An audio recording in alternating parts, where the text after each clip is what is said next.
Cold স্টোরেজে ভাড়া বৃদ্ধির প্রতিবাদে রাজশাহীতে আবারও প্রতিবাদ এবং বিক্ষোভ মিছিল করেছেন আলু চাষিরা। রবিবার দুপুরে পবা উপজেলার বায়া এলাকায় এই কর্মসূচি শুরু করেন তারা। তাদের অভিযোগ, বাড়তি ভাড়া দিতে না চাইলে কোল্ড স্টোরেজ থেকে এখন আলু বের করতে দেওয়া হচ্ছে না। সময় মতো আলু বিক্রি করতে না পারলে তারা লোকসান গুনবেন।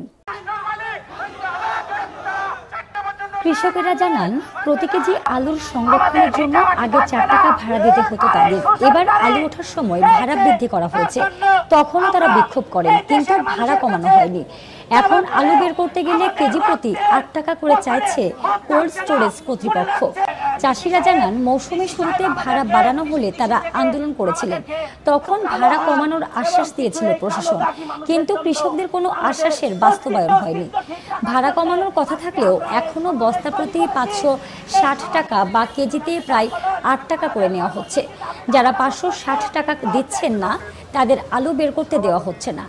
রাজশাহী জেলা আলু চাষী ও আলু ব্যবসায়ী সমবায় সমিতির ব্যানারে আয়োজিত এ কর্মসূচিতে সংগঠনের সভাপতি আহাদ আলী, সহসভাপতি আলম আলী, সাধারণ সম্পাদক মোহাম্মদ মিঠু সহ সাধারণ সম্পাদক আব্দুল গাফফার, কোষাধ্যক্ষ আব্দুল সালাম সহ আরো অনেকে বক্তব্য দেন। এবছরের আলুর খরচ 90,000 টাকা, 85 থেকে 90,000 টাকা পার বিঘেই। আমাদের আলু উৎপাদন হয়েছে কারো 45 বস্তা, কারো 50 বস্তা, কারো 55 বস্তা। কোল্ড স্টোরেজে নিয়ে এসে ছেড়ে ফেলতে লেগেছে 90,000 টাকা। 2,000 টাকা ব্যাগ লেগেছে আলু ওই কোল্ড স্টোরে পৌঁছাতে।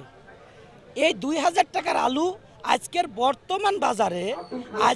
বর্তমান বাজারে আলুর দাম পাচ্ছে 1000 থেকে 1100 টাকা স্টোর ভাড়া সহ। তাহলে আমাদের 45-50 বস্তা আলু 30 থেকে 35,000 টাকা আমরা পাই। খরচ হয়েছে 90,000 টাকা। তার মানে আমাদের অস্তিত্ব বিলীন হয়ে যাচ্ছে। 250 থেকে 340 টাকা পর্যন্ত। 250 টাকা হলো কন্ট্রাক্ট, 250 থেকে 55 টাকা কন্ট্রাক্ট, 340 টাকা হলো লুজ বুকিং। ওরা এটা কন্ট্রাক্ট হয় না। 200, 100, 2 এখন তারা নিচ্ছে ওই ভাড়াটা 480 থেকে 500 টাকা বস্তায়, 6 টাকা 75 পয়সা কেজি। বিগত দিনে আমাদের পড়তো কেজি প্রতি 4 টাকা। তারা আমাদের সাথে এই আলু রাখা ব্যাপারে তারা কোনো আলোচনাই করেনি। এখন আমরা চাচ্ছি, এই বছর আমরা নষ্ট হয়ে গেছি, আলুতে ক্ষতিগ্রস্ত হয়ে গেছি।